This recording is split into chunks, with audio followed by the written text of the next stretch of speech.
Thank you, and good morning, ladies and gentlemen. It's a genuine pleasure to be here today to have the opportunity to talk to you about a topic that's hugely important to me personally, as well as to all of those who work at Lloyds Banking Group. Well-being, and I don't need to say that to an audience such as this one, has a variety of components. Organisations need to seek to address them in a really joined up and holistic way in order to realise the most benefit that they can get from them, and to make our colleagues feel as though they're seen by their employers as whole people.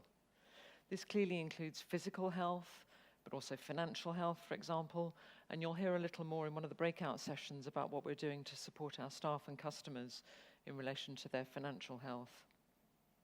Well-being also includes healthy relationships, both inside work for colleagues and managers, but also outside. And we try to take the definition as broadly as we can.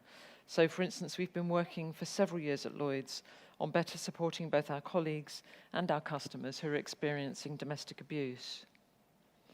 What I want to focus on, though, is a topic that has huge importance within Lloyds Banking Group's wellbeing strategy, and perhaps where we've seen the biggest cultural change in recent years, and that's mental health.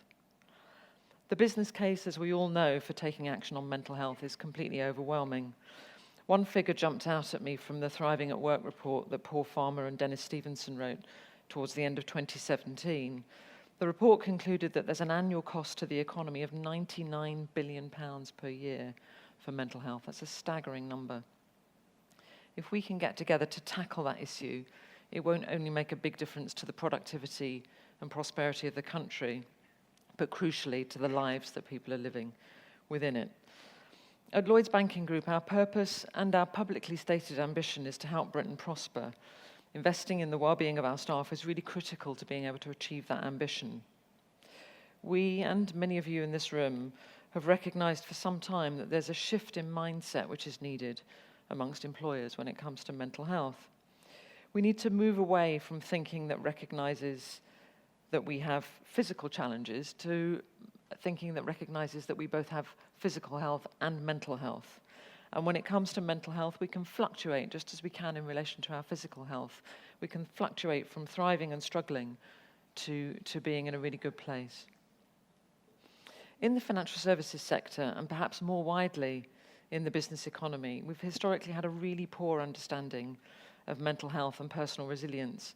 In fact, one of the clinicians that we work closely with at Lloyds Banking Group said, it takes a really odd subset of people to want to work in financial services, and an odder subset still to want to work in the City of London, so you shouldn't be surprised if people pitch up with some things that need addressing. But that shouldn't be a stigma. And pretty much as like any other kind of health problem, like breaking a leg or suffering from an infection, mental health can be dealt with in a really positive way, and people can come back from mental health challenges and thrive in the workplace. With the right culture of support, and it's with culture that it starts, employees can experience poor mental health as a one-off, or they can live with an ongoing mental health condition and still succeed and thrive at work, and we've seen that work very successfully at Lloyds Bank. Supporting positive mental health at work is about all of us. It's not just about those who've got a mental health condition. It's about everybody taking responsibility. Awareness is required across the whole spectrum of mental health conditions, from stress and loss of personal resilience through to schizophrenia and bipolar and all the things that are diagnosed.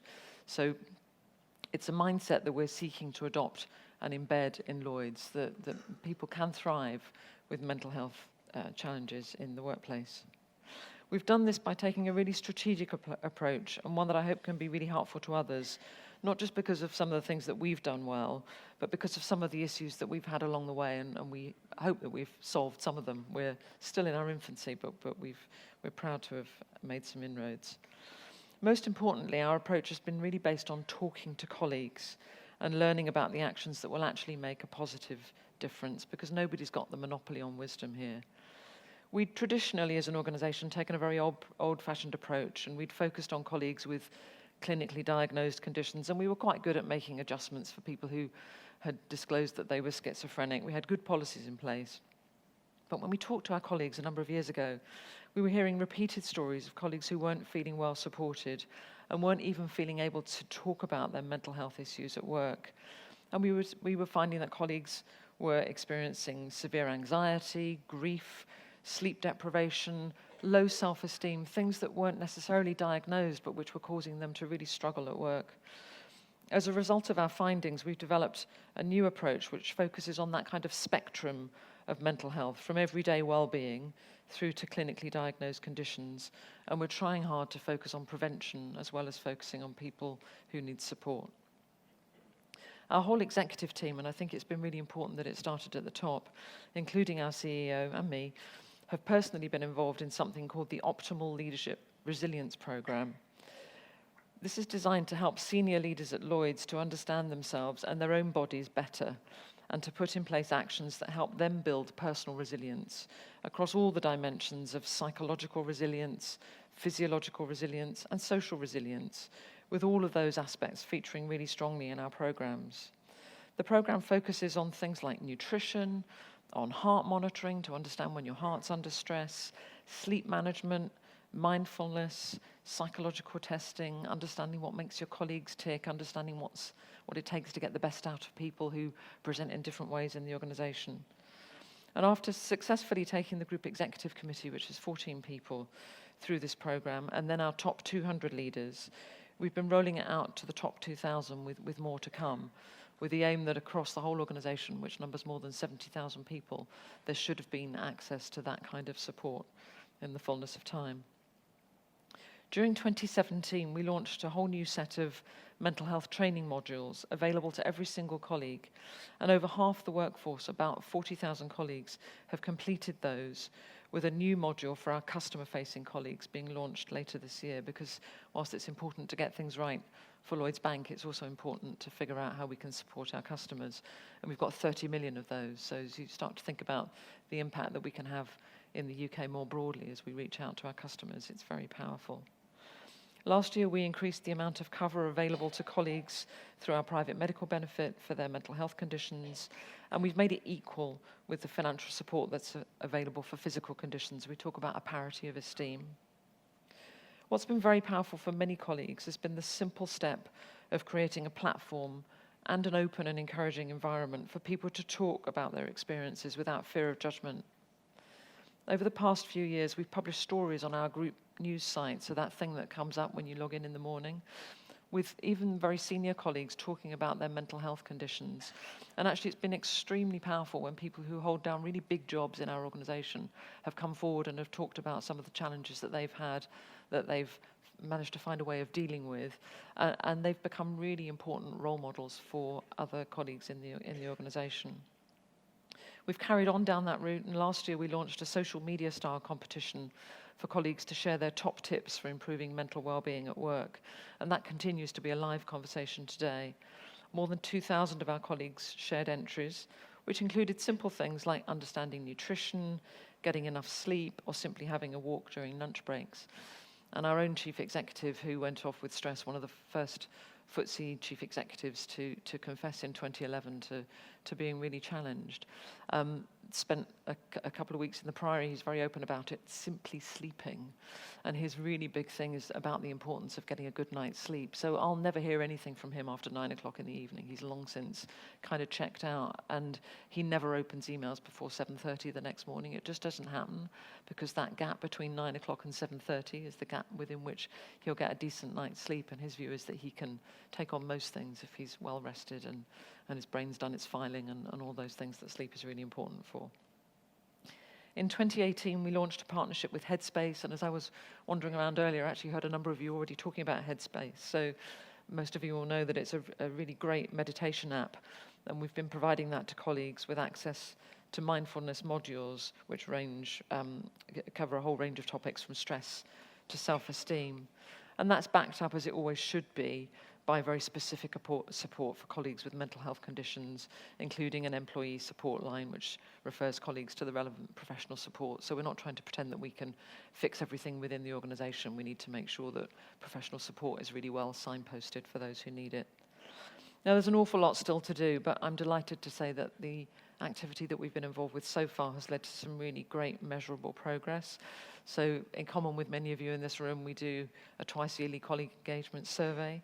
And one of the things that we've been really proud of over the last few years is that the engagement of our colleagues who disclose as having mental health conditions has improved by 22%. So we've got a bunch of colleagues who are feeling that the organisation is kind of looking out for them and taking better care for them. Our activity with Mental Health UK, again, something we're hugely proud of, and it's our colleagues here who've driven this agenda. So every couple of years we designate a new charity of the year. And 2 years ago, our colleagues voted that Mental Health UK would be our official charity partner. And since 2017, the colleagues have raised £9 million for the charity through their own efforts. And as a result of that, Mental Health UK has launched the first ever financial advice service for those with mental health issues, because you find that the common denominator for a lot of people suffering with mental health challenges is financial stress. The Money Advice Service provides a place to access advice, to get information, and to get support during difficult times. So far, over 1,000 people have benefited from specialist telephone support, saving each person an average of £1,000 worth of debt, so making a real tangible difference to people. We're in the third year of our partnership, and the insights that we've gained from the work that we do with Mental Health UK has enabled us to commit to training 2,500 colleagues as mental health advocates by the year after next. The role of the advocate is to drive cultural change and remove the stigma associated with mental health through encouraging conversation among colleagues. Something as simple as, how are you doing? Are you okay? Just showing concern for employees and just opening up a conversation with them. And, who knows where it will lead, but at least being open with people and taking the time to check in on their well-being. The programme looks at the main issues affecting colleagues and equips them with the skills and knowledge to protect their own mental health, as well as supporting colleagues who are living with ongoing mental health conditions, helping them to succeed and thrive at work. The training focuses on raising awareness and increasing understanding of mental health, and provides the advocates with the tools to look after their own well-being and practical resources to allow them to have supportive conversations with their colleagues. And that's all that it's about. It's supportive conversations. It's not pretending that you can take people who work as tellers or work in call centres and turn them into mental health professionals, but you can turn them into more caring, empathetic individuals who help people be a bit more open and help point them in the right direction if they need more professional support. A few key themes have emerged from our colleague experience, and we're building that into our work as we go forward. It makes a huge difference to be listened to without judgment. So we have to try really hard not to bring prejudice into those conversations, but to listen very openly. There's a really important number of moments of truth which have a huge impact on colleagues experiencing mental health challenges. And I was talking to colleagues earlier, a really enlightened line manager can make the whole difference between whether a colleague who's experiencing a mental health problem can thrive in the office or not. The response of a manager when a colleague first tells them the reason they're struggling is really, really crucial. They need not to feel that they're being judged. And equally crucial is the support that they're provided when they first come back to work. So some of our colleagues will take time away from the office, but the way they're received back into the workplace and the way they're helped to adjust back in the workplace is really, really important. So like many in this room, we're working on ways to share these lessons and to share them widely. We want to encourage all employers in the UK to show leadership on this issue. It's not remotely competitive. This isn't about Lloyds Bank being the best. It's about sharing this learning and trying to help everybody in the UK to benefit from the learning that we're getting along the way. Because we feel really importantly that taking action isn't a nice to do. It's a business imperative for everybody.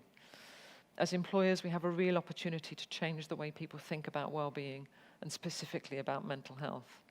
And if there's one message I'd like you to leave you with today, it's the one I started with. We all have mental health, just as we all have physical health.